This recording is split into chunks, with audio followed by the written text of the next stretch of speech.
All right, we are live. Hello, everyone, and welcome to the special edition of the Monero Coffee Chat here in November. We did not have one 2 weeks ago because we're trying out a new initiative, but we're here today for a very important episode to cover the Monero 0.15 hard fork, the network upgrade as it happens in real time. So this is a lively conversation to get excited going up. It will happen in about 1 hour. We can send a link in chat so that you can follow along too. Of course, you can watch us here. We'll be refreshing our nodes and things to see as things go on. But let's start with introductions. I guess before I go there, though, I'd like to give a little bit of background on what these coffee chats are for. So these are great monthly community check-ins that we have in order to answer questions, give updates to people on what they're working on in the Monero community, and overall just have a line of communication. So this chat is as much is really more for you than it is for us to participate. We all love having fun anyway, but we're here to answer your questions. So ask questions in the chat. We'll be sure to address them as the stream is happening.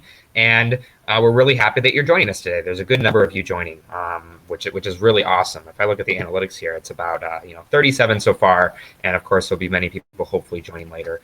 Ricardo, Fluffy Pony, Spogny will be joining us later too, in addition to hopefully some other people. But we can kick off with who is currently here with introductions. My name is Justin. I'm the organizer of the Monero Community Work Group, along with Diego, who is also here.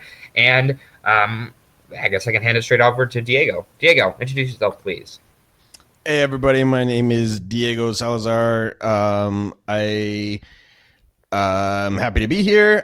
For those of you who don't know me, I do some things around the community. I do some community things. I do some design things. I do some website things. I do some resource deployment things.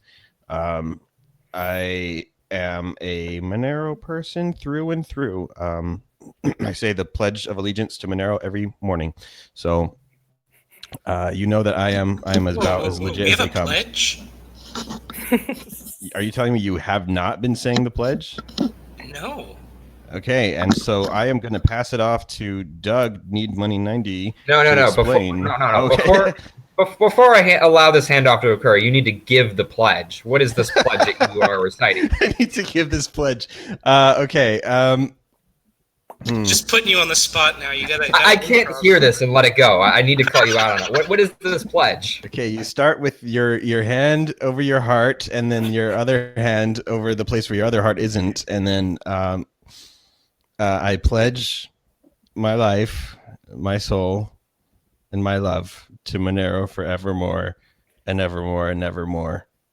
Amen. All right. That was recorded, by the way. We're gonna be clipping that. So this is definitely not a cult, though. Of course. Yes, this is. This is not the Church of Monero, everybody. All right. Thank you for teaching me something new about the Monero community I was not aware of, Diego. All right, Doug. Now you can take it off. You can introduce yourself. Yeah, I'm a moderator. I do various moderation stuff in the community, generally to just gauge consensus and engage the community with trying to figure out what they want and then implement it. It's worked all right so far. All right. Thank you, Doug. Okay, Lee, how about you introduce yourself, please? Yeah, so I am Lee. Let me see if I can get better bandwidth there. I am Lee, also known as VT Nerd on the GitHub and the forums. I've been contributing to Monero for a few years now in the Monero daemon core. I've also did some optimization back work on my Monero back when. I'm not sure how many people realize that. And yeah, I don't know. I think that's about it. It's great to have you on. If you're watching this, make sure you ask all the networking related questions. Lee knows all that stuff. He's a cool dude. All right, Rotten, can you introduce yourself and welcome to your first coffee chat? Thank you very much. I go by Rotten on Reddit and Twitter. I come from Venezuela. I'm a millennial in the cryptocurrency space because I first heard about Bitcoin in 2017. But fell down the rabbit hole, and once I found Monero, I found a real passion because it's fungible. Recently, we came out with our first and unique, thus far, to the best of my knowledge, Spanish Monero podcast, and I'm very excited to be here today. Welcome, Ron. This is your first coffee chat, right? Yeah, Good to have you here. thank you. Excellent. We can definitely come back to that podcast. I'd love to hear about the inspirations that you had for making it and what you plan to do with the series. I know you already have 2 episodes out. But of course, let's start by focusing on the main topic on everyone's mind, this upcoming Monero 0.15 network upgrade. And if you haven't upgraded yet, please download 0.15.0.1, just a point release for the major 0.15 release. And get those nodes running along because they will be on a different network in about an hour here. So please do that. It's the number one thing you should prioritize over watching us, of course. So Diego, can you walk us through some of the major changes that people can expect, what are included in the 0.15 release? Yeah, sorry, I had muted myself. So if you want to know what is included in this new release, you have come to the right place. We have a blog post also on the getmonero.org website. It is the most recent one. It kind of summarizes all this stuff, as well as having links to kind of the full thing. But some of the biggest stuff that we've got going on here, the big one, everyone knows, it's been the talk of the town for quite some time. RandomX, we're switching our proof of work algorithm, #one last time, in the hopes that this will ward off ASICs. And if it doesn't, and if our own hubris has led us to our destruction, then we will have the discussion about potentially moving toward an ASIC-friendly algorithm. But we are keeping our optimistic outlook that this is going to succeed, and we are going to be successful in this endeavor. So RandomX is the big one, and that's coming up in about an hour. So that's really fantastic. As well, let me see. I'm just going to read through. So on the GUI, I'm just reading this bullet list off here. We have better Tails support. So for those of you who use Tails because you like anonymity and being sneaky, well, now it's better for you. We've got some UI UX stuff, like readjusting the transaction page. I actually downloaded it not too long ago, and then it's pretty good. It's pretty good. They've kind of redesigned some of the things. I'm trying not to go into my user interface stuff, so I'm just gonna. They redesigned some stuff, and it's pretty good. The underlying CLI has some pretty neat stuff going on as well. Like, correct me if I'm wrong, Lee, but the CLI does have Tor support and does have I2P support. It's just not in the GUI. Correct. Well, yes, where it's ongoing. We have support to broadcast transactions over Tor I2P. However, all data is not sent over. There's no mode to do all data yet unless you're using Tor socks. So that's something that Monero pinged me about, was to get basically all, block retrieval and everything over Tor. So currently you can only do transaction broadcasting, which helps with privacy. Obviously, that was the main goal of that. And so the main reason why we haven't, I'm sorry to extend it, the main reason why we were limiting that was there's some concerns, I guess, over you can't really ban nodes over Tor I2P because it's private by default, so you can't ban like an IP address. So there's some questions over denial of service kind of thing, and whether, we'll probably just enable it, and it will be something that we say, hey, maybe only people that know what they're doing should really do this because of that for the time being. But that's the reason why we didn't put it. Otherwise, the code isn't too hard to add it, other than we have to make sure that we don't have a leak of DNS or something like that, which is like a pain to scrub through the code, and that's about it. So anyway, sorry to over-explain that, but have you heard of Xiaomi and eCash before? Xiaomi and eCash. Yeah, I know about it, but I don't know any details. Yeah, it was one of the predecessors to Bitcoin, and it had an actual fatal flaw that may be actually useful in this case. The benefit of Xiaomi and eCash was it allows you to mint tokens from a central bank that are effectively fungible. You can give them to somebody, and then they can go and deposit them into the bank, and the bank is not able to connect the sender and the receiver. They're unlinkable. But the downside is the bank needs to sign the token every single time. So it may be possible for connecting to nodes over Tor I2P to have the nodes give out tokens for people when they want to reconnect to the node, and then the person can spend the token over Tor I2P without linking it to the previous connection that they had. Yeah, this sounds, not to cut you off, this sounds similar. Mitchell, aka Isthmus, discussed stuff with proof of work, which would be a similar concept where you're effectively, to prevent spam control, you're paying to connect over Tor I2P. That way, you're just not getting spammed and bogus information. Yeah, I mean, that sounds like something I'll have to look into, because that might be, I don't know.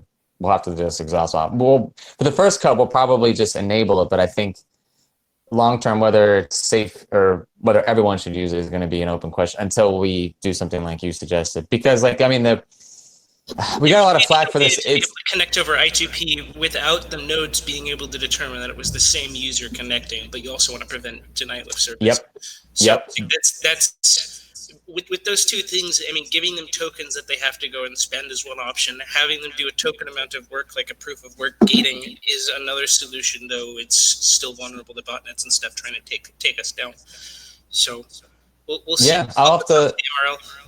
I'm curious. I'll look into that. I mean, I don't know what will come of it, but it's interesting because that is this issue. I mean, we got a lot of flack on Reddit for why we didn't open up Tor to everything, and I was trying to explain, well, I mean, we have all this code that's banning people, and Howard just today was claiming how many nodes he had banned, not personally, but it was an automatic ban through the software because they were doing bogus requests. So this does happen. Yeah, it's unfortunate. But as far as the transaction broadcasting, that's why it was like the minimal amount of information to get up and going. So we thought that, and I think the GUI, the holdup there was probably they needed to make it a one-click button access, and we needed to get seed nodes over that and figure out community members to do that. So that's probably one of their bigger holdups, because they just want to click a button and go, whereas currently for the CLI, you have to manually specify nodes, which is not something that someone using a GUI would expect. So we have to improve that both in the CLI and the GUI. We'll probably improve it in the CLI, and the GUI just hits a button, and it's like the other PP network. Gentlemen, I'm afraid I'm going to have to break up this wonderful discussion. We can continue on this vein a little bit later, but we still want to let the people know what is going on with the Carbon Chameleon release. But we will get back to networking. We need to kind of section this off. The conversation is really good. Us back on topic. You know what? I am taking one for the team here. I know everyone's going to hate me after this, but we need to kind of move back on schedule. We only have an hour, and then however long we want to do this, guys. Like, it's not an infinite amount of time. I'm joking. So sorry to take the spotlight again. I just cannot stand to not be in center stage. So we're going back to what is new with this kind of Monero software. One of the kind of new exciting things is a pay-per-service system that has kind of been implemented into the CLI.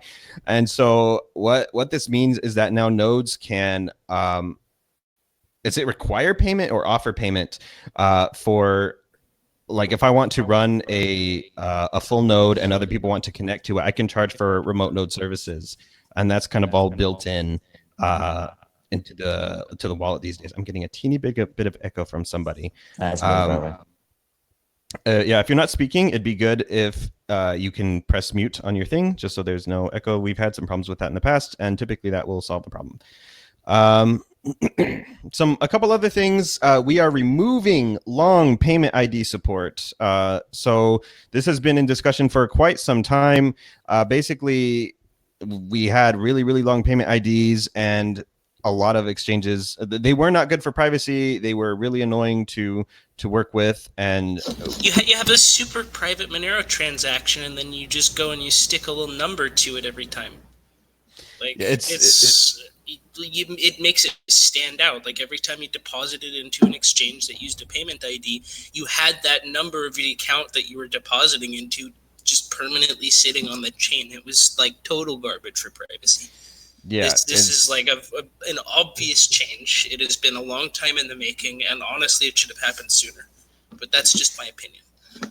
it was tough because even though there were better options available, like integrated addresses and sub addresses, some of the big exchanges like Binance and I think Bittrex and a few others just refused to change. So we deprecated these and let them know you guys need to upgrade because they're not going to be a thing anymore. And they have I don't know. I know that some of them are like really cutting it close the last second, but have the ones that were doing that like Binance, have they actually upgraded as of yet? Does anybody know? Nobody knows. Okay. Well, somebody check and find out for us and tell us in the chat. Yeah, I know they promised to upgrade. I know they have scheduled downtime, but it currently isn't live. What was that, Doug? Who is this again? Binance. Yeah, okay. So I have been in discussion with Binance. I don't want to throw any shade, but we've been talking to them for 4 months and poking them occasionally.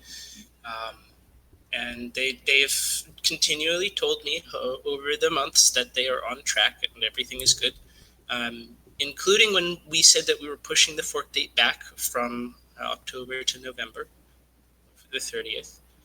And at this point, they asked me a couple questions about change consolidation yesterday. Maybe it was 2 days ago. And I haven't heard anything from them since. I can send them a ping. I'm not sure exactly how much it would do other than them saying they're on track. On track for the next hour, huh? Yeah, I don't know. I want to give them the benefit of the doubt, and I have been for a few months, but I just hope they pull it together. We'll see. This is not on the Monero team. Like, Monero has taken every opportunity possible to make sure that Binance is actually updated in this. They did at least make an announcement to indicate that they would support it, along with a few other exchanges. So yeah, I guess we'll just have to see. Other than that, like I said, we've got some TOR2P stuff going on. We have IPv6 support for those of you that get excited about those kinds of things, and automatic public node discovery. So that's way cooler, actually. That doesn't sound that cool. That's amazing, though. Like, yeah, automatic node discovery is like massive. Do you know how many people complain when you're sitting on like MoneroWorld and you have to actually select your node? It doesn't just give you one. People just get so confused by that. Automatic node discovery is going to make like mobile wallets and stuff 100 times easier. Well, let me take a small step back. Like, MoneroWorld actually was the first wallet that supported this automatic search of the network, and it reduced support requests on MoneroWorld by like 95%. Like, it's just astronomical. And then Cake Wallet has a similar auto adjustment. It's not the same type of remote search feature to my understanding, but they have a similar feature that provides a similar user experience. And having this feature built into the simple wallet of the GUI doesn't sound like a big step forward, but it really, really helps to make sure that users get a really simple user experience without trusting a single party to deliver nodes to them. Instead, they're able to search the network. And it is ultimately a very, very large improvement, even though, it's something users don't even think about. It's just a really awesome back-end thing that's happening. So I'm really proud that this is sort of implemented. Justin, I noticed that we have many new people here. Do we want them to go ahead and introduce themselves to everybody? Anyone? Yeah, I was about to do that a second. Are there any other final comments you want to give on the updates that came out? It's a bigger number than the previous one, 0.15, as opposed to 0.14. So bigger is better. That's what I got to say. All right, thank you, Diego, for that rundown. So, Gingeropolis, you are joining us for the first time. Hello. Do you want to introduce? Oh, congratulations! Thank you for joining us on this coffee chat. Can you introduce yourself? I mean, I imagine most people who hang out in the Monero community know who you are, but can you introduce yourself to those who haven't run into you before somehow? Please. Sure. I'm Gingeropolis. I've been around for a while. I can't code, but I pretend to try. So I've just been really pro Monero ever since I discovered it and tried to help out any way I can. And it's good to see this auto node discovery, because that means the death of MoneroWorld. So no more node scraping scripts will have to comb through the Monero network, which is good to hear. It's not as centralized, which is really nice that we can get that public remote node service without having the centralized aspect of it. Yeah, I don't know what else there is to really introduce. I've just been here a while, and I'm still here because the project just keeps getting better and better, and I do what I can to try and help. Absolutely. Can you actually just interject with a small background on what MoneroWorld is and why you made it? Sure. So many years ago, it became obvious that people wanted to get some way to do mobile wallets or light wallet clients, and the only one out there that worked was Monero. And it sort of came up with Fluffy Pony at one point in Monero dev. He's like, why don't we just just do a round robin with a bunch of random nodes IPs, and then people can just share their Monero nodes for remote for our wallet users to connect to. And that sort of sat idle for a while until I Googled what round robin DNS was, and then I figured out what that was. And then I actually did it once just with the round robin DNS. I used afraid.org DNS services just to set up whoever's IP addresses wanted to donate their services to this effort. And then I realized we could hack the Monero peer-to-peer network using the whitelist, the peer lists that are sent around to the Monero nodes, and just use those lists of IPs and then scan those IPs to try to find people that had open RPC ports. So that's what the next iteration of it was. And then other folks stepped in. I'm spacing on their names right now, but they made it so that the node scanning was better, or that it just populated the DNS entry with 5 points with 5 IP, so it didn't overload some clients. But that might have been too long-winded of an answer. I don't know, but the main thing is that there was a need for a just a way to have light wallets that didn't require users running their own node. And as much as I sort of watched it grow and was like, oh, this is horrible. People aren't running their own nodes. Like, come on, people, just run your own nodes. But I don't know, it filled a need, and it was like a good sort of stopgap solution, I think, that did what it had to do and allowed mobile wallets to exist. And I always hoped that it would evolve into something that didn't require the centralized services, and here we are. With this release, we'll see this automatic public service node discovery, as well as a way to incentivize people running these nodes to keep running them. So did that get at your question? Okay, thanks. It did. To those of you who have used Monero before who did not run a node, you've probably relied upon the infrastructure that he set up. So that's why I thought it was really cool for him to speak about it. So thank you for doing that. Yeah, how many coffee chats have you been in before, Ginger? This is my first. It just happened. So. Just happened to be that I'm, visiting in-laws, and there's downtime. So, and there's a fork happening. So I'm here watching my screen. So I thought might as well join in. Thanksgiving holiday, best thing to do is watch a countdown timer. Exactly. But yeah, Justin, to your point, I mean, yeah, it's as much as my effort to create this MoneroWorld thing as it is really the communities, because if you can code and you can look at the original MoneroWorld script, it was a hack of all hacks, and people just took it and went with it, and it grew. So yeah, it's something we all did, so it's cool. Okay, I'm really pleased that you're on. Thank you for joining us, and I know we're all excited about the update coming on. All right, Scott, can you introduce yourself, please?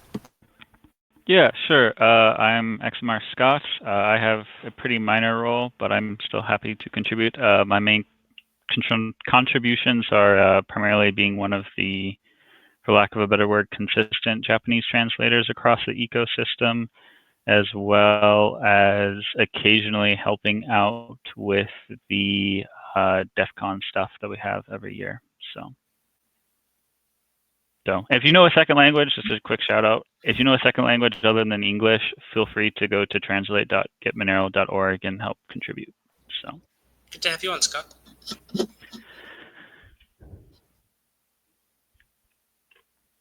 Also do the important contribution of showing up for a lot of these coffee chats, so it's not just Diego and I talking at each other all the time. Yeah, So yeah. that's very appreciated. For those of you that have seen me by myself on the coffee chat having to talk for 40 minutes, you know that this is something we do not want. So All right. JD Grassi, can you introduce yourself, please? Hi. I finally made it to the coffee chat. I know that you've been you've been hassling me to join for months now. So yeah, to those of you that don't know me, I have a pretty limited role. I do some coding on the Monero project, so on the kind of core software. I also write a number of other pieces of code. So I've written a pool implementation, which is fast and slim. I also spend more time than I should on Stack Exchange, trying to help people with questions, whether they be technical or otherwise. And it's kind of addictive, but I hope it helps people. So I might have to duck in and out of this call because I've got a load of machines that I want to make sure are that switch over correctly in what is it, under an hour now. So yeah.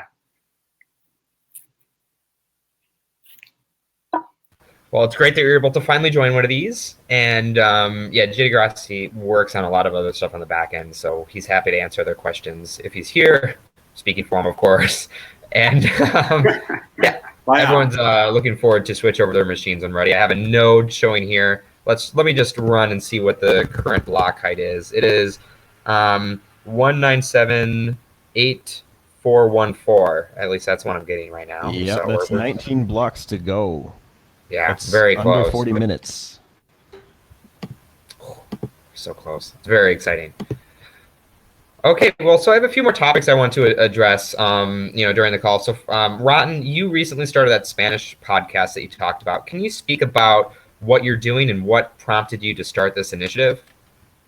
Yeah, sure. I don't know. I was just chatting with Andres from Monero, the Android wallet. And I proposed to him that we should do a Spanish Monero podcast, and it just went from there. It's been a cool experience so far. Of course, I need to get in better shape regarding the knowledge about how Monero works. And the nature of the podcast initially is very open mic. It's very laid back. We're shooting for having some interviews in the future, although, as you may imagine, it is kind of tough to bring another language in a community because I don't know many Spanish speakers.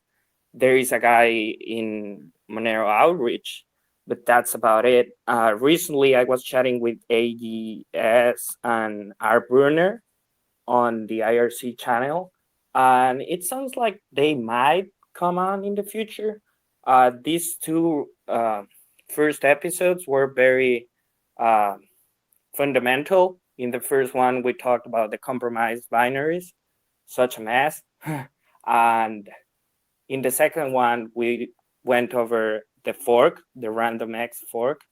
And it's always challenging for me because most, if not all, the stuff that I learn about Monero or Bitcoin are always in English, and that flipping switch when I'm talking on the podcast is kind of tough for me, but I'm getting to it. And Andres has provided very easier terms and ways to explain analogies, and it's exciting for me.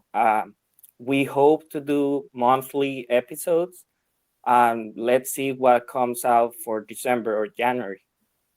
It's really neat that you're actually starting this at the point that RandomX is starting, because CPUs are everywhere.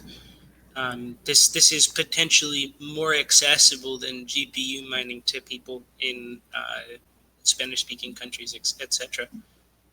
Yeah, I'm very excited. Given that I come from Venezuela, I keep telling my Yeah. friends and my family that they should, at the very least, get those CPUs or all computers on, so they can make, I don't know, $1 a Yeah, month. you have Or subsidized electricity, right? yeah, it's pretty much for free. And there is ways around. You can also, this is not an advice, but you can work around the government, and you can start even not having that electricity reported to the government. And it's such a hot mess that my family have months without paying electrical bills just because the government doesn't issue them. Even though they have electricity, they're not paying for it. So Yeah, it's like, sounds like you're in a ton of turmoil at the moment. yeah.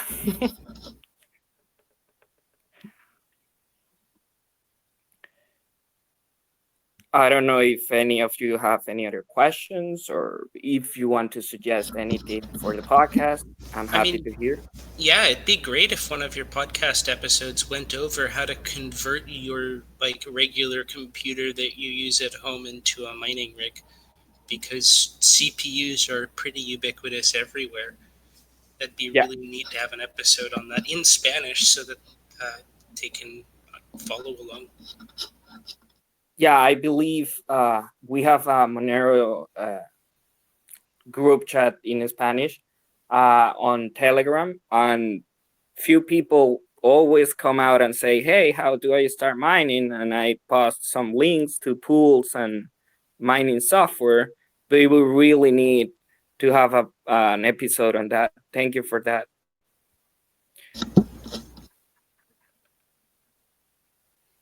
Yeah, I think having just a lot of those introductory basics, because I mean, there isn't that infrastructure right now. We kind of have it for English. At least I think we have a lot of the really basic introductory videos and things in English, but we don't really have that for other languages. So I think it's great that you're starting this foundation up for a very large number of users that really can take advantage of Monero. That's excellent. That's the whole point of why Monero exists, at least from my perspective. Everyone might have their own opinion, but I think it's really important. Yeah. Someone asked in the chat how they can join the Spanish Telegram group. So can you also let people know how to do that? Sure. Hold on a second. Let me try to go here. And yeah, they should go on Telegram and just look up Monero ESP, Monero ESP, just like that. And it should come up because it's a public group chat, so they can join anytime. Excellent. Thank you, Rotten. I look forward to listening to your future episodes. I don't know how much of it I'll be able to understand, but I'll do my best. I mean, we've mentioned you, we've mentioned Monero, we've mentioned Howard, we mentioned Fluffy. We mentioned a lot of people in there. And just to wrap up my thoughts on it, I think I mentioned it in the podcast, and even if I didn't, I would like to take the opportunity to say that this will be great if it sets a precedent for foreigners to hop in and do their podcast. I know Monero has a great community in Germany. It would be wonderful if we have a German Monero podcast. There is really no judgment, or you may make things wrong or say things that are not correct, but that's how you learn. So if we're going to centralize everything on English, it's cool because it's the universal language, but it's also neat to have communities be spread. Yeah, absolutely. You need resources that everyone can digest, and for many people, English isn't a good source, and so it's important that we have extra copies, essentially, and new content that's created. So I absolutely agree with you. That would be really cool.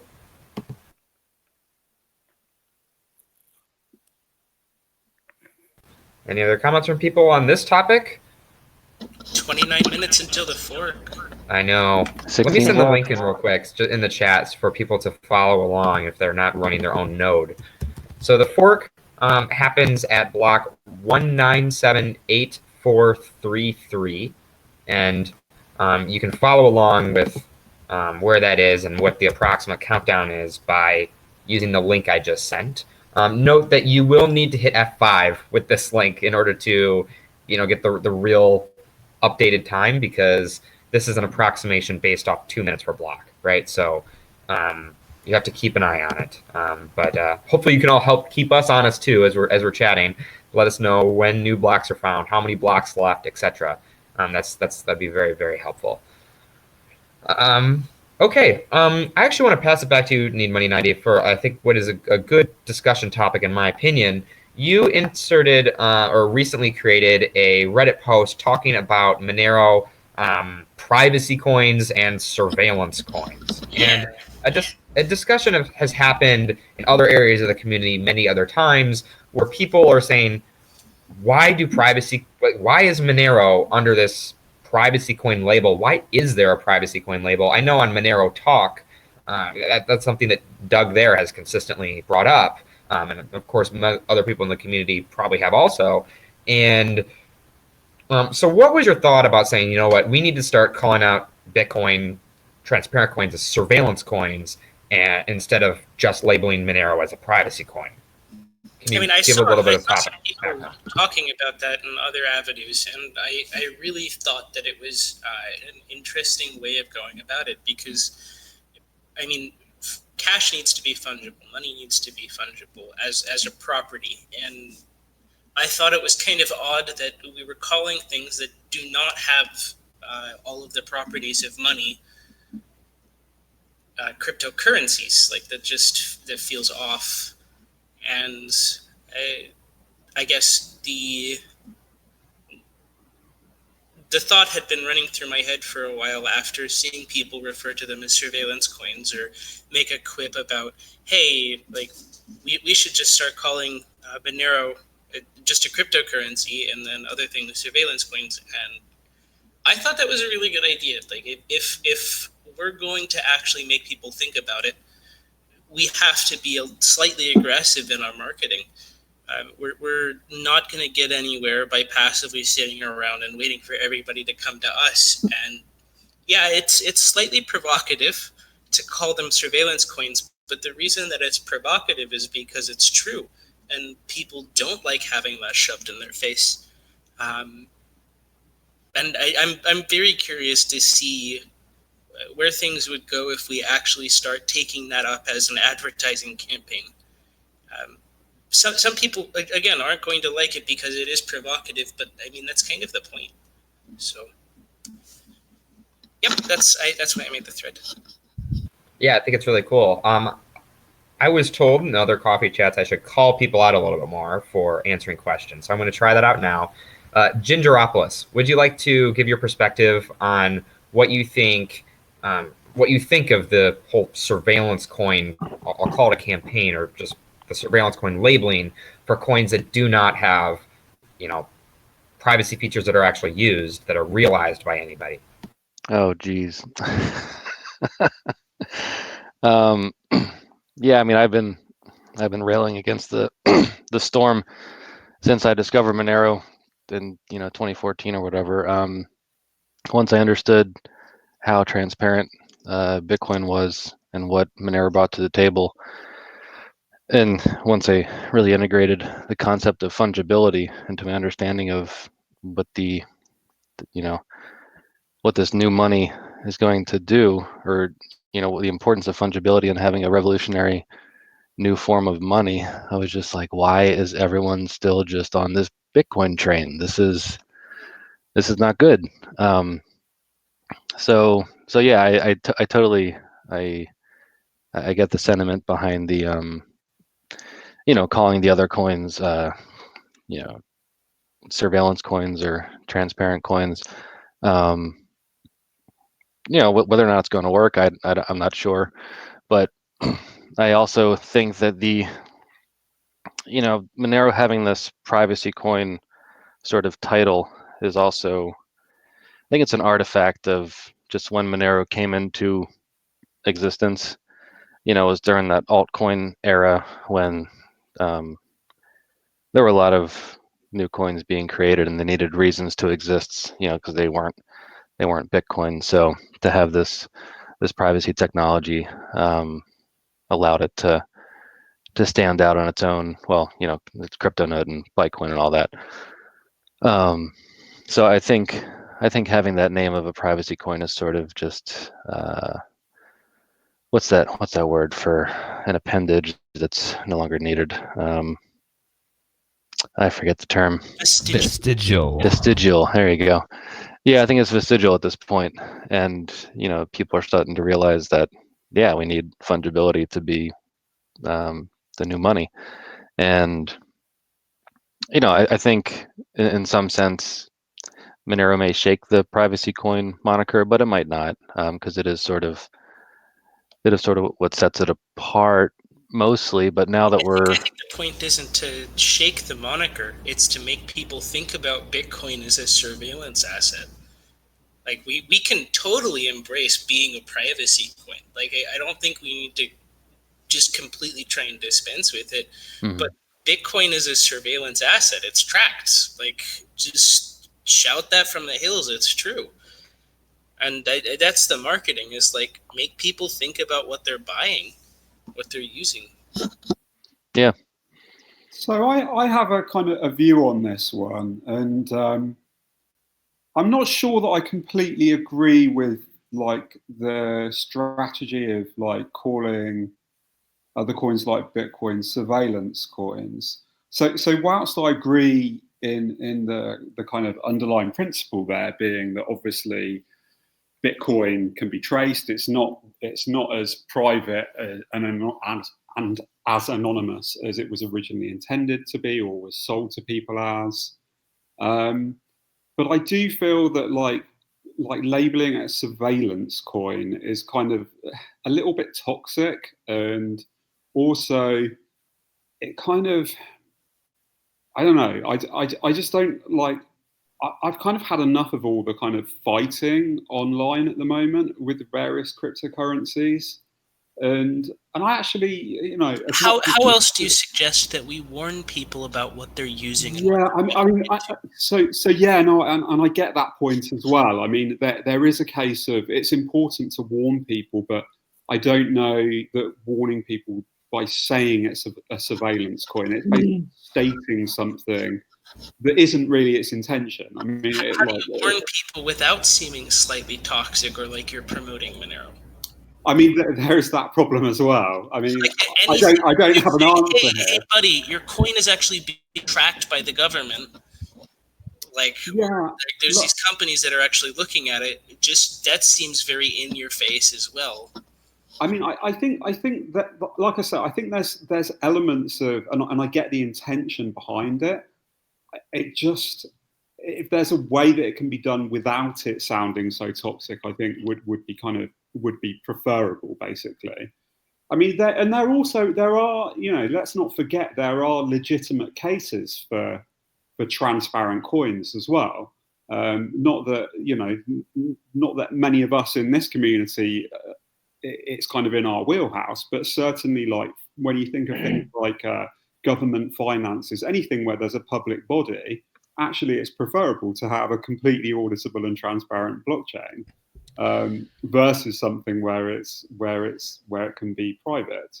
If I might weigh in here, I don't necessarily think that there is an equivalence to an aggressive marketing to a toxic marketing. And I realize the line can be subtle and different people are going to see it in slightly different ways. But in my opinion, being blunt is something that can be very, very easily said, like, oh, that's toxic, or that's aggressive, or that's whatever. Bluntly telling somebody the truth is never good. I mean, well, not never good. Sorry. I mean, never palatable. It doesn't feel good for the people that are trying to hold desperately on to this kind of truth. And depending on how hard they're trying to hold on to this truth, you may need to state the truth in a more and more blunt way to kind of counteract how tightly they're holding on to it. People like to think Bitcoin's privacy is enough, that the pseudonymity is enough for XYZ circumstances. And I mean, a huge part of this issue comes in that very few people have defined their threat model. Very few people know what enough privacy means. Very few people understand privacy technology in general. I always say that blockchain technology is not privacy technology. They are two separate disciplines and require two separate understandings. And the marrying of the two is even harder to do. And even fewer people can do that or understand that well and effectively. So really, you're speaking into people's ignorance here, which kind of sucks. And sometimes you have to be blunt about it. I think a multi-pronged approach would be very effective in the sense that we can have some blunt marketing, we can have some non-blunt marketing. Honestly, dude, I'm going to be 100% honest, and I've said this before. I believe Bitcoin is a threat to society. I don't want it to be mass adopted. Everyone's like mass adoption, mass adoption. I would fight tooth and nail for it to be mass adopted, for it to not be mass adopted. Sorry, I don't want Bitcoin out on the streets for everyone to use, because this gives the government a huge, not just the government, corporations, individuals who have the ability to stock or have this motivation to stock or any of these kinds of things. Like, it gives just such a massive amount of power to anyone and everyone, especially those who already have a lot of power, like large corporations or governments. Bitcoin is a threat to society. This is how I see it. And to me, its adoption would be detrimental to us and to freedom in general, not just financial freedom, but freedom in general. So I don't know, man. To me, speaking bluntly sometimes is just the way it's got to be. You can't And sugarcoat additionally, this stuff. it's like kind of telling when you say, "Hey, Bitcoin is a surveillance coin," and they come back not with "You're wrong, it's not a surveillance coin." They say, "Oh, that's mean." Like, what if the best thing that you can come back with is, "Oh, how could you say that? That's mean. That's heretical." Like, take a deep look inside. It's true. If I can quickly interject here, I think that to Jethro's point, I don't think those who are saying something is a surveillance coin are necessarily coming at it from a provocative standpoint in terms of wanting to pick a fight for superficial reasons. And I know that that's a major concern. I think in the Bitcoin community and other communities, they may see it as a superficial attack. And so I think it's important that we reach those individuals in a way where they're understanding of it. But sometimes there are people that just aren't going to listen for a wide variety of reasons. So you kind of need to marry these together. And so I think it's important that we have both of these perspectives here, saying, we shouldn't just be purposely offending people. And likewise, we do need to get the information out. So let's do the best job we can at doing that in the best way possible. Hopefully the fewest people will actually get mad for what I'm going to call, reasonably legitimate reasons. You were nodding along there, Scott. Did you have any comments you wanted to add? No, I mean, I was just, because I didn't want to interrupt, some good speeches, but yeah, I mean, I think to your point, I think it's worth highlighting that some people, like, unfortunately, due to the monetary nature of these open source projects, it invites a certain degree of tribalism that you wouldn't necessarily, I mean, you do have tribalism at, like, Arch versus Debian and whatnot, but there are some people who you have to realize kind of like, they will not be entrenched from their position of, BTC is the best. And I know there's been tweets, I think JT commented on, that I found humorous, of, people who think Monero centralized or its blockchain is, or something to that effect. I can't remember the exact quote on Twitter. Some people here might know what I'm referencing. That was but it, yeah. Yeah. So, I mean, some people, unfortunately, your time is better spent elsewhere. So, but yes, I agree with the general sentiment. I think it's worthwhile to take perhaps a more aggressive approach, because I know in the meetups that I attend here in Arizona on a monthly basis, there's still very much the myth that Bitcoin is anonymous, or pseudo-anonymity is enough for me kind of deal. But yeah, so. If I can say one more slightly unpopular thing, I think there's a lot of people that are like, oh, we need to reduce tribalism. Tribalism needs to reduce in this space. And I agree with this to a small extent. But I think this is a losing battle. Humans are tribalistic by nature. It is how we survived. It is how we evolved. It is how we became to be the masters of this world that we are. Humans are tribal. We find our tribe. This is where we feel like we belong, all this kind of thing. And I think working with this, embracing this to an extent, not trying to weaponize tribalism against other people, but use it as a means for productivity and getting things done. As well, if you're trying to change mindsets, you still have to work with tribalism. So because you just can't break it. It's just so deeply ingrained in us. I know us humans always like to think we're more than the sum of our parts. We can be better than what we are. And maybe that's true to some extent. I don't want to get too philosophical, but in some sense, we have to work with who we are and as people, as human beings, and what we are. And so I think working with this tribalism, like if we want to expand this out, then maybe we expand out from the tribe of Monero to the tribe of privacy, which encompasses a lot more things like free open source software as a whole, encryption, password stuff, password managers, and potentially other coins that are doing more research into privacy. So like, I don't want to, get too many tomatoes thrown at me, but like Zcoin looking into Lelantis, which is highly praised by MRL, and then Sarang did a spin-off of Lelantis for Triptych. And Bitcoin and their researchers have been doing some really interesting work with our researchers. Like, they don't knock them. They're actually Okay, pretty yeah. cool right Very, now. very quickly, I'm going to interrupt before we switch topics really quickly. There are What, is it 3 like they're about blocks to fork remaining. or something? Yes, we're about to fork. Surprisingly, there's a reason we scheduled this chat, and the reason is that 3 blocks remaining until the Monero, upgrades. So everyone, And they were pay attention, 100% get ready. decentralized.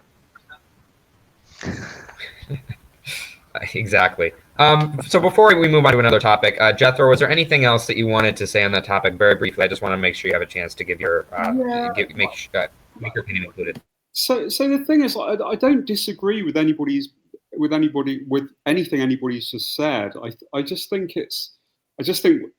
maybe it's just a note to myself more than anything. But I think we just need to be quite careful with labeling other cryptocurrencies, Bitcoin included, something in such a negative connotation, and it might be just in how and where we say it rather than anything else. Because yes, Bitcoin can be used as a surveillance coin. It can also be used for other things. So I guess it's just it is really just a note to myself more than anything, because I'm the one that ends up quite often on Twitter, as XMR Scott just pointed out, like trying to defend the Monero stance. And I think we'll be better serviced, like defending our own goals and ideals, if we're not too combative or label other coins too easily, basically.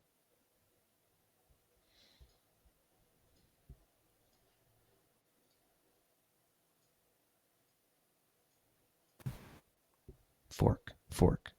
Yeah, sorry, I'm just Okay, thank you, Jethro. I'm just refreshing a fork page right now. Yeah, so at this point, I think we're going to take a small break from the chat and just focus on hitting F5. I'm typing status into my game, and I'm still seeing 8430. Does anyone see 31 yet? I got 3-0 here. Yeah, 3-0. Right. Mining at 92 All hashes right. per second. Guys, we have I 127. just noticed that Isthmus joined. That's a lot of people. Isthmus has joined. Would you like to introduce yourself very briefly, Isthmus? You joined amidst all the chaos. Where we have 3 blocks remaining before the hard fork happens. The network upgrade happens. Oh, he's muted. Maybe he's.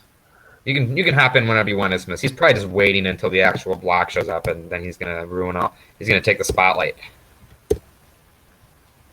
Maybe he doesn't Does the hear us. daemon have like a mode where you just can say announce every block you find? I was just thinking I really need to add that. Isn't it verbose mode? Oh. Yeah, there should be a. Can I just like set something verbose? Dash verbose or dash of V's generally verbose. Set log Can I 4. do it while it's running, or do I need to stop Don't and do it. restart it?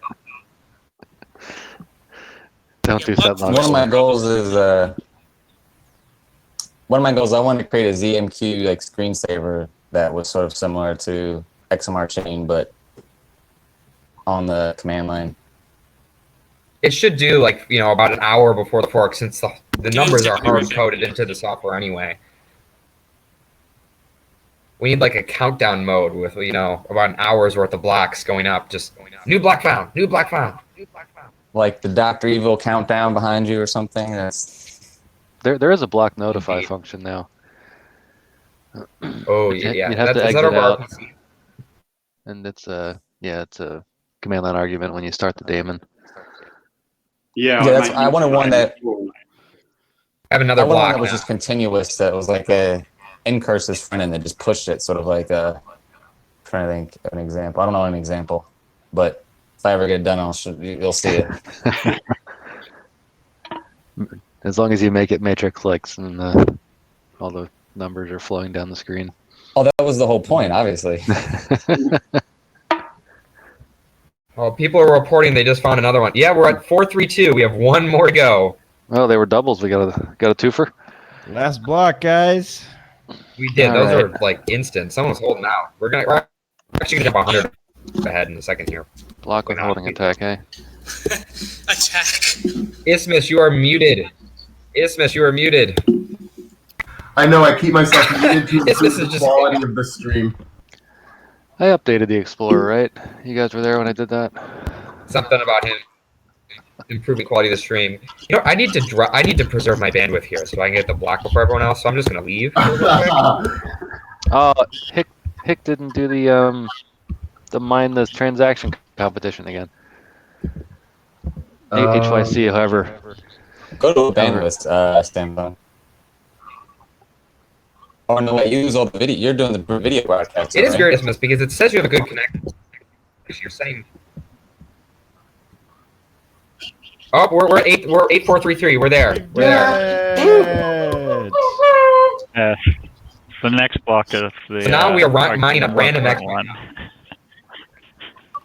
All right, let's see. What if where it just mine are doesn't going. show up? Yeah, It's the next really block is the bad. first RandomX block.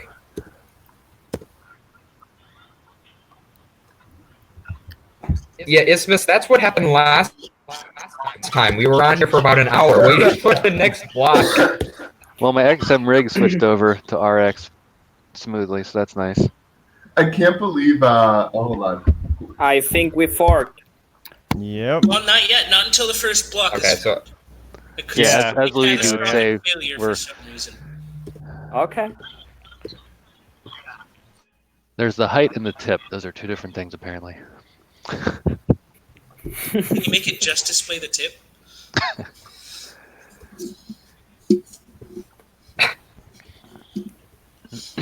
I'm just hitting up, enter, up, enter, up, enter. Oh, you're lucky your up works. For some reason, when I compiled mine, I get those. This is gibberish probably characters when I gonna press up. take a while, I Whoa, think. the pony's on.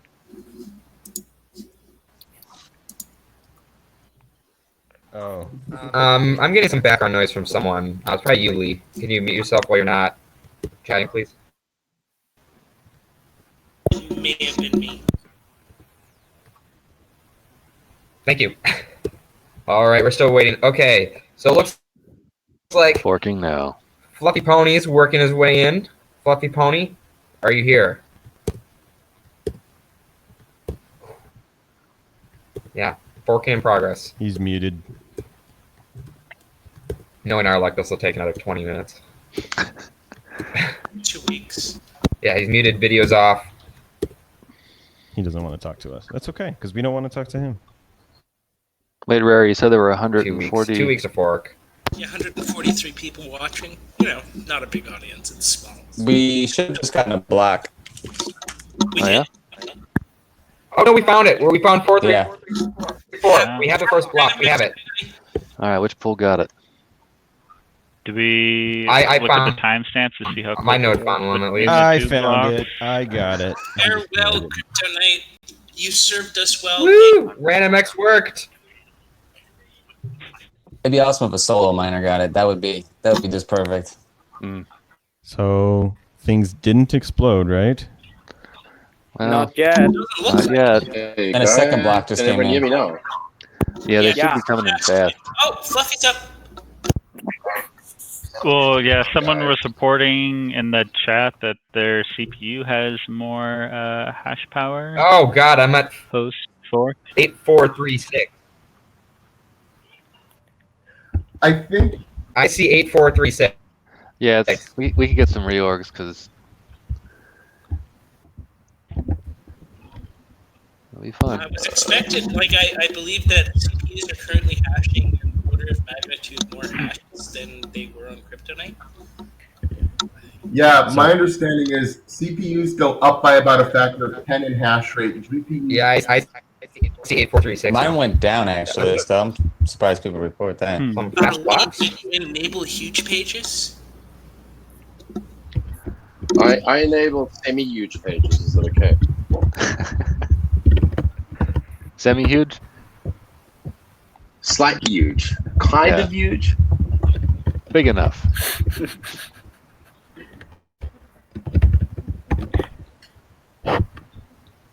So, Fluffy, do you have any words of praise for RandomX? I heard you were a huge proponent. I feel like this is a trap. I mean, I think that it's interesting that the community is not aware that you were vocally against RandomX being adopted. I'm not sure if that's changed now, but that was quite interesting that the community departed from your expectations, I think.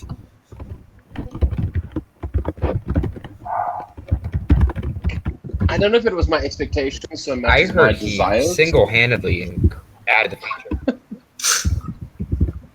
Yes. No, actually, I wanted to go straight to random Y, but everyone wanted RandomX instead.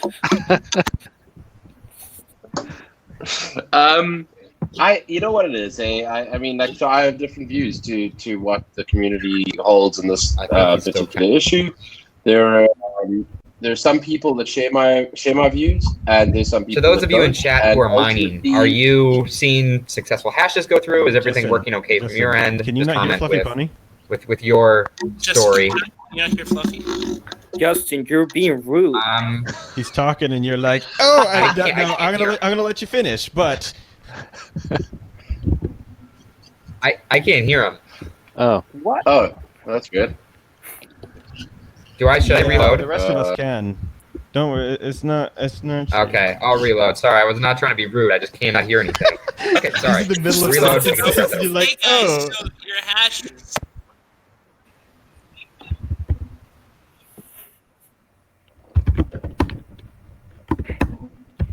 Anyway, go. Actually, no, I can't. No, I can't hear him. I think we reached like this nice broad consensus that that RandomX is the way forward, and that we'll reevaluate with it. But the community is certainly not obligated to do what I think is cool. They've never been obligated to do what I want to do, and I think this is just another checkpoint in proving that Monero is decentralized. You know, it's just part of a very real fact pattern. Yeah. That has been, I think, an interesting point. I have noticed that there are many people who try to act like Monero is individuals, and they'll point out particular individuals as points of centralization in the protocol. And one of those has been literally people point at you still as being the decider in Monero, and I honestly think that's hilarious. You, other than doing the builds, I think you've been pretty checked out of the ecosystem for, what is it, 2 years now? Ismus, Yeah, I think your I've been typing is stepping back for some epically time. loud. Someone's typing It is is. epically I can loud. hear every keystroke. Is this? Ismus, there's a cascade of keys. Whoa, who is typing? Yeah, Calm the and you fuck can see the down. monitor, the webcam bouncing as well. I muted him. I muted him. You just. It was raining really hard. But I think to get back to your point, for the past probably 2 years is probably a good estimate of when I started handing things off to other people. I should be the central point of anything. And I think it's ultimately a really good thing, right? That other people have stepped up, because that was my concern. My concern has never been I want to do everything. My concern has always been, if not me, then who? And what I've noticed is, like, the more I've stepped back, the more people have stepped up, and that has been incredible to observe. Yeah, I've noticed that too. Like, people find their pain points, and if there's a pain point in the ecosystem, people are very happy to go and step up in order to fill in that position. And all that's really required is for people to step away and stop maintaining it and have the pain come back. Yeah, it's been very interesting to watch, specifically the deterministic builds. I think I'm going to say intentional delays on the builds have made deterministic builds much more of a push towards them. Like, it's a very smart move. I mean, I'll take that compliment. No, but seriously, like, the builds really started to become a problem, and I kept having to, like, because you see this like long lead in between builds meant that my build environment went out of sync with, like, changes that have happened on environments, and then, like, it's like, oh guys, it's time to build. Fluffy, you must build now. It's time to tag. And then I'm like, okay. And then it takes me like a day to just, like, catch up on, like, what needs to happen. Okay, cool. And then I tag. And then it's like 3 days of mucking around with build bots and my build environment and trying to figure out what happens. And, like, invariably, it takes me like a week almost to, like, get a CLI build out with, like, release notes. And just don't even talk about the GUI. That's like another 2 weeks. And I don't think it was intentional so much as just a exacerbation of all of the complexities that come with not having cross. And Gitian, of course, forces cross compilation because it's the only way that's going to come together. And I really, like, I have to heap with You just there you go. You're cutting out a little there. Sorry. I have to heap loads of praise on the charlatan who I met with in Switzerland, sorry, and who was very excited about getting Gitian working. This is a few years ago, and he got really busy, and it got really difficult for him to finish it. And I think the pressure from the community really forced him to step it up and to get reproducible builds working. And what is currently not in reproducible builds? Like what? So it's the CLI and the GUI. Are they both fully reproducible at this point? No. Or is there still a bit to go? No. Some ways to go to become fully reproducible.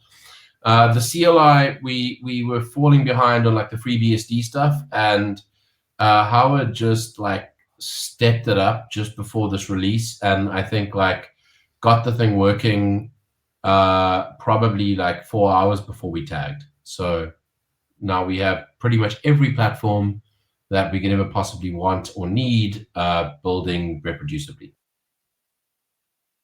Fantastic. All right, Justin, what's the next topic? Or are we wrapping this up because the fork has happened? Nothing seems to have blown up. How many blocks have we had? We're still at 8436. The first topic is apologizing for not being able to hear someone and interrupting them several times. So. Oh, come on! I was kidding. You're good. That Jitsi. Anyway, Jitsi works. They just made another method of you being able to install it on Android, so you don't need to use the Google Play Store anymore. Just FYI. They're still working on things. I guess one thing we really should talk about. So Sane as it ever was said that they couldn't participate today, but asked a question: is it time to move to an annual upgrade schedule rather than a biannual, twice a year upgrade schedule? Absolutely, 100%. Like, even the process of coordinating exchanges to update their clients in a 6-month schedule. If we do anything breaking, like not a soft fork. Unless we're literally just pulling a Bitcoin and doing soft forks and performance improvements, if Monero is going to be making breaking changes, doing it on a 6-month schedule is going to be a nightmare. And I tend to agree. I don't think we're going to be able to pull that off anymore, unless literally probably if there is some sort of emergency fork that needs to happen in the next 6 months because of some absolutely catastrophic issue, maybe we could pull it off. But that those times are pretty much behind us at this point. It's not feasible. To agree, I think we look. It's too early for ossification of the protocol. I think that it's unlikely that Monero will ossify with like ring signatures and a ring size as small as we currently have. And there's so much work being done on replacements for that. But definitely, like, we're at a point where moving to annual just makes a whole lot of sense. Well, hold up, because remember, oh wait, my video is off. You guys can't see my beautiful face. Remember that we have that big gigantic ring signature thing that Sarang has been working on, that is going to optimize and do some stuff. Which one was that one? Major issues right now, though. CLSAG or what do you? CLSAG, one of those. But I mean, even with really want to introduce such a massive change without it being on testnet for like at least 6 months and having some auditing. Yeah. Like with audits, translations, code freezes. That didn't stop us with Ring CT. It was a different time. Honestly, remember, we are a bunch of amateurs. Look, I would like to point out with Ring CT that we basically like had it on testnet and then like freeze. We're like, oh, the whole thing's broken. Let's just rip everything out and change it. We could never do that now. Not after the pre-announcement. Don't talk about that. Oh, we got another block. All right, so it looks like things are moving along pretty swimmingly in terms of the blockchain. Nanobull got the got one of the recent ones. Pool's reporting as our net hash, like if we don't count solo miners at the bottom. So I got a quick question for Neem, Money, or Diego. Given that we have this entire thing with the stacking sats, what is the alternative in Esperanto for Monero? I mean, at least way back when it was called Takoshis, I don't think that's a thing anymore. Yeah. David pushed back hard on that. Well, he first embraced it and then he pushed back hard on it. I think that we kind of agreed that we would just have like whatever nano Moneros, nano Neros, Can we just Pico multiply Neros. our supply by 10 to the 12th, and then like we can. I have read Monero just be an one interesting. unit? I read an interesting email from Satoshi that that basically implied that the reason he added so many decimal places to Bitcoin was that he fully expected that the decimal place would move, not that the decimal place would stay where it is and we change what we call it. So, like, I mean, that would be an interesting thing to do on Monero. I'll be honest, guys. I've Everybody always wants to thought have a that. million Monero. I've always thought that calling the smallest unit of something like the Satoshi was so stupid. And the Takashi, I'm really glad we didn't go the Takashi route. Piconero, Millinero. Oh my gosh, this stuff makes so much sense. It's not like so culty, and it's not so culty. It's not so cringy. Metric is a cult. I didn't get you originally asked Says the U.S. I didn't get you Dude, asked. we use freedom units. What do you use? Should use freedom units, obviously. Hard code Fahrenheit somehow into the chain. Yeah, they're 37.69 neat in the narrow.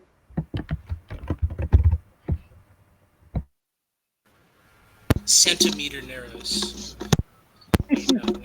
No, we've got to have some sort of equivalent of like feet and inches, right? So we've got to have inches and neats, and then niles, of course.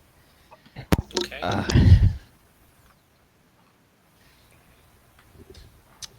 Okay. Is there any other major topics people want to cover during this coffee chat? We've been running for over an hour at this point. I do actually. I'm happy to continue the conversation. I am. I'm sorry. What was that? Oh yes. So I am considering. At least I made a post on the trading subreddit. I'm interested to know what people think about the idea of not listing exchange pairs or exchanges that do not deal with Monero. So that would be like, for example, derivatives. So a futures exchange where you deposit Bitcoin, bet Bitcoin against somebody else who bets Bitcoin, and then have a value change based that's a derivative off of the price of Monero. There's no Monero that's traded hands, no Monero that's stored on the exchange, no Monero backing. I would argue that's not trading Monero, and therefore those people shouldn't be able to advertise on our platforms. That's a very controversial view, but I'm curious what people think there. Yeah. Yeah.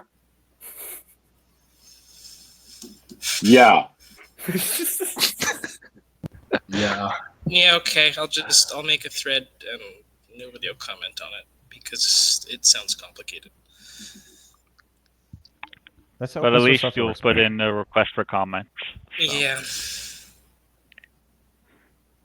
Sorry, I was trying to figure out why Poolin found a block. They said they were going to stop mining after the fork. Somebody in chat says, ask Fluffy what he thinks about the idea of labeling Bitcoin as a surveillance coin. He's interested to hear your thoughts. Okay, good question. Go ahead.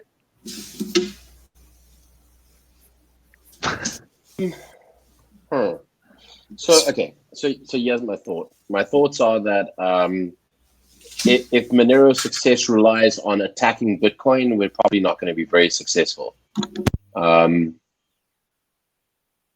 I feel like Bitcoin has, and it's not going to go away any gained from. Okay. Yeah, repeat that last 5 seconds. Fine. I think. I mean, like if Bitcoin's not, let's say that the worst case scenario, Bitcoin has a sufficient mind share and sufficient investment from large companies and people to survive for the next 10 years. What is gained from going out and publicly trying to slam Bitcoin? I think that people know that Bitcoin is not private. I think that's been made abundantly clear, and I don't have a problem repeating that and reminding people that Bitcoin currently suffers from a privacy problem. At the same time, I don't think that I don't think it's a good pitch to be like Bitcoin sucks and we rule. Seems kind of weak. See, so the issue here is not necessarily that we rule, Monero rules. It's like we need some sort of transactional privacy, and this kind of bolt-on stuff that these people are throwing onto the Bitcoin and saying this is just as good. Man, like, dude, I can tell you, going to all the conferences, sitting at the tables and talking with the people, talking with the maximalists, where I'm talking with this guy, and I'm like, yeah, see, the problem is CoinJoin has very fragile privacy. And they're like, oh, you just wish it was private. I mean, you just wish it was fragile. And so I go into technical reasons why, and they're like, oh, well, I'm not really technical, so I can't really respond to that. But just know that Bitcoin's going to win. And what really grinds my gears, man, is just that these Bitcoin maximalists have devolved into this huge lack of critical thinking, and they're no better than the ICO people. And when you try to talk with them that their privacy stuff is not going to be enough, they come back at you very, very aggressively, just because, like, you're right, Bitcoin has this mind space, but it's a cult, man. And so, like, when they're getting other people into their cult, that's their whole goal. Just get other people into the cult, stack sats, just it's like if I have to watch my whole family go one by one into multi-level marketing schemes. Like, at some point I have to stand up and I have to say, guys, no, this isn't the way to do it. You're not going to make money. You're going to lose money. There's other ways to do this kind of thing. And unfortunately, I think the Bitcoin community is very, very aggressive. You look at a lot of the people on Twitter or various social platforms or who have a big voice in the community, a lot of them are very aggressive that only Bitcoin, and everything else is a shitcoin, and Monero is not good enough. And it's very strange. I say a lot that I'm not married to Monero. Like, I want there to be more competition. I want there to be other things that adopt privacy. And heck, if Bitcoin was to adopt privacy on a mandatory base level, which will never happen, but if they were to do that, then who needs Monero? I don't care if Monero dies, as long as we have some sort of transactional privacy that is also immutable. What did you say? That you don't care? What? No, well, I think I know he raises a good point. He doesn't mean he literally wants Monero to die. I mean, but at the end of the day, the aim here is, can we make sure that users have a privacy enhancing choice, a privacy enhancing option? It doesn't matter what that option is, and I agree with you, Rera, on that point. However, and I will say this, I do not. I feel like the people that you're referring to are never going to be won over. At least not by trying to reason with them logically. In many ways, it's like someone trying to reason with you logically that Wafflecoin is superior to Monero because they have a grid showing that Wafflecoin is more secure, more private, and just better than everything. And it's got little ticks next to all of those line items and big X's next to Monero and Bitcoin. I mean, it's most people that we're talking about are decidedly non-technical, and even if they have a smattering of technical knowledge, it's almost too little rather. It's just enough to be dangerous. And so they make a bunch of assumptions based on very little knowledge, and you're just, no matter how much you try, you are never going to convince them, just like you will never be convinced of their position, just like you will never convince somebody who believes in a flat earth that the earth is round. So I think that having these arguments is not constructive. It's more tiring, and ultimately it costs them less to create the nonsense than it costs you to refute it. So we're better off putting our head down and building. Sure. See, and I'm not going to stay on this for much longer, but to kind of move back to my MLM example, what you're saying, these people, I'm never going to be able to convince them. That would be like me going to the people that are selling my family this MLM and trying to convince them to get out. No. I'm talking about going to my family who is listening to this multi-level marketing stuff and telling my family, no, this isn't the thing to do. I'm not talking about going after Tone Vays. I'm not talking going after Jimmy Song and trying to convince them of Monero superiority. Who cares about these guys? I'm talking about all the people that are listening to these guys. their stance, not just theirs, but a lot of the Bitcoin maximalists, is very aggressive, and they have the power to be aggressive because Bitcoin is on top. You know, they can kind of come from this really, really tall place and like, yeah, see, I know what I'm talking about. Bitcoin's on top, and so I can be very aggressive. I'm not talking about convincing these guys. I'm talking about the people listening to these guys saying, hey, this isn't true. And sometimes you got to put it bluntly, this isn't true. So let me make a suggestion to you and to anyone else who wants to go down this road. Find somebody who has become convinced that Monero has some value, who's new.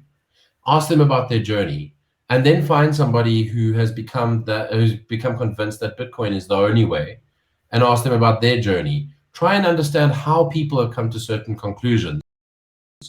And I think you will find that it's certainly not by creating something that is the equivalent of the XRP army. I don't think we're going to win on minds and hearts through doing something like that.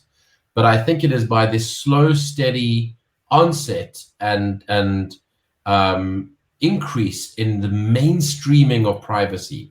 And with that, we have to thank companies like Apple. As much as we might buck against some of the decisions that they make, Apple has this year done a great deal to make privacy cool and mainstream.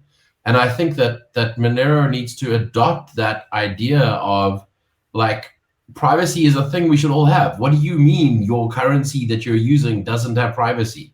What do you mean you put your money in the bank where the bank goes and spills your secrets to hundreds of other organizations? Why would you do that? That's crazy. Do you go to the bathroom, a public restroom, and leave the door open? No, you don't. So why would you go use a bank? Like for most of your transactions, why would you go use a traceable currency? That's just weird. It's not wrong to believe in Bitcoin, but it is weird to rely on it for privacy. I mean, that's just odd, right? I think you make a really good point as well, Rick. That like with the analogy of Apple, because Apple don't go around basically attacking everybody else for their lack of privacy.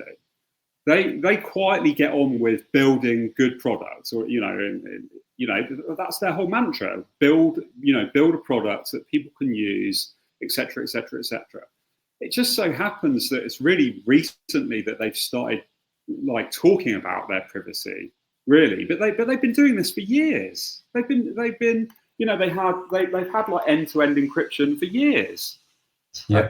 They didn't need to go around attacking everybody else that wasn't doing that. They focused on what they were building, and that's why I really like your point of like the best thing we can do is just keep building good products, basically. And that ultimately that's going to win long term rather than getting into arguments with people. Yeah, and really, guys, I can tell you, as somebody who spends a lot of time fighting with people on Twitter, maybe too much time, some might argue. I think that, and it's not to say that it's a waste of time. I call people out on Twitter because I know that other people are going to read that and benefit from it. But I can tell you that in all honesty, some of my time, maybe a large portion of it, would probably have been better spent building than fighting.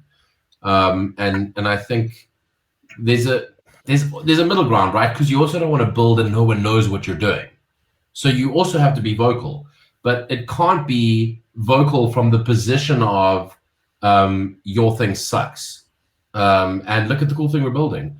I think it has to be from the position of like, why would you not want privacy? I mean, like, that's just odd. And look at the cool thing we're building.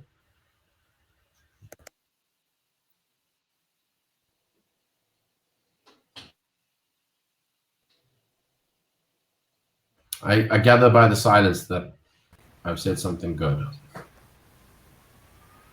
Absolutely. Okay.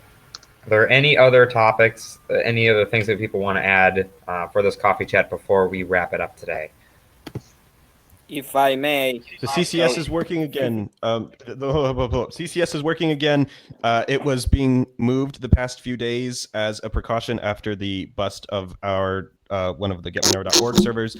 So it was not working. Yesterday, since they're still busy with the audit. They're currently trying to recover data off the SSD. It's, you know, like this thing is taking a little bit longer than I'd hoped. I am hoping to have a post-mortem up relatively soon. And yeah, I mean, I'll keep everyone in the loop with regards to that. But in terms of our infrastructure, so that box remains cordoned off. We've moved completely out that data center, just out of an abundance of caution. I don't suspect that someone physically in the data center compromised that box, but just as a, you know, really out of an abundance of caution, it's like, let's pull out of there and set up shop elsewhere. And they've been incredibly accommodating with that. So, you know, we'll see what happens. I think we have a much better setup. This has been a very big wake-up call. We've learned a lot. We didn't have log shipping as an example, which meant that wiping out the logs was pretty easy. Now we have like real-time log shipping. So if someone does anything, like they can compromise that box, wipe the logs, but it doesn't change the fact that those logs have already been shipped. So there's lots of lessons that we learned. And I think it's, you know, it's 2019, almost 2020. A lot of the attitude in InfoSec has changed recently, not recently, but over the past few years, from defense to discovery. People are realizing that there's only so much that defense can do. There's only so far it can take you. And the real trick is finding out when you've been compromised, not if. So that's been a big lesson for us as well. I feel like there's preventing it is likely hard to impossible, especially if you're a target, and especially if you're a target for state organs, which, you know, frankly Monero is. And so if we go down the logical progression, it's like, well, if we can't prevent it, even though we take excellent precautions, what can we do to discover it faster? Because one of the issues here was that we were very slow to discover it in like as a DevOps work group. And so that's something that we're really working on, is faster discovery, you know, making sure that the heads and the FIM and so on are not sort of so self-contained that they're easy to take down, and really just understanding how we detect attackers early on in the game, and feed them into honeypots if we need to, you know, in order to sort of provide some barriers that give us more insight into how attackers are poking and prodding at our infrastructure. So lots of work on stuff like Greylog and Splunk Cloud, which we weren't really touching in any meaningful way before. Thank you, Fluffy. What were you saying before that, Diego, before I so rudely interrupted? Oh, yeah. So no, the CCS is working. We have 2 proposals that are waiting for funding. Both of them are more than 50% done. We have Brandon Goodell, otherwise known as Surrey Nother, one of our MRL researchers, asking for another quarter, November, December, and January. And November is already almost over, so he has been working anyways. Let's try to get that funded. Yeah, you guys can go to ccs.getmonero.org and then find the funding required thingy. And then the other one is C3, so 36C3, the Chaos Communication Congress, which happens in Germany, December 27th through the 30th or the 31st. It's the biggest hacker conference in Europe. I'll be there. And I'll be there. there. Make it happen. What's up? I'm going to be at CCC this year, guys. Yay! So please come. Yay. Okay, Justin, was there anything else that's on our docket? Nope, nothing on the docket. We did forget to read that poem, though. Do you want to read the poem, Need Money 90? No, not particularly. Well, just like it? Okay, Need Money 90 is going to link you a poem that was, you know, the night before RandomX that someone made and shared on Twitter and Reddit earlier. Other than that, absolutely. Can you share it with me, and then I'll in Jitsi, and then I'll share it in YouTube, because I don't think you can post links. Can we end with the Pledge of Allegiance to Monero? No. No, we're not a cult. Wait, what happened to the Church of Monero's Prayer? I thought we did that. It's dead. So Diego is still around. early in the chat, Ricardo, Diego mentioned that he had a pledge that he gave every day, and I put him on the spot to come up with one. And so you missed that. It was like in the first 5 minutes or so of the stream. Yeah, all right, guys, I'm going to be hopping off, but thank you so much, Justin, for hosting as always, and really glad that everything went off without a hitch. Great to be here. Goodbye, my adoring fans and public. Happy Random Xmas, guys. Bye. And thanks to all the people that did work on this release. Yes, thank you to everybody. Yeah, thanks everyone for joining. Great fork, we y'all. will catch you in the next coffee chat. Bye. Bye-bye. Later.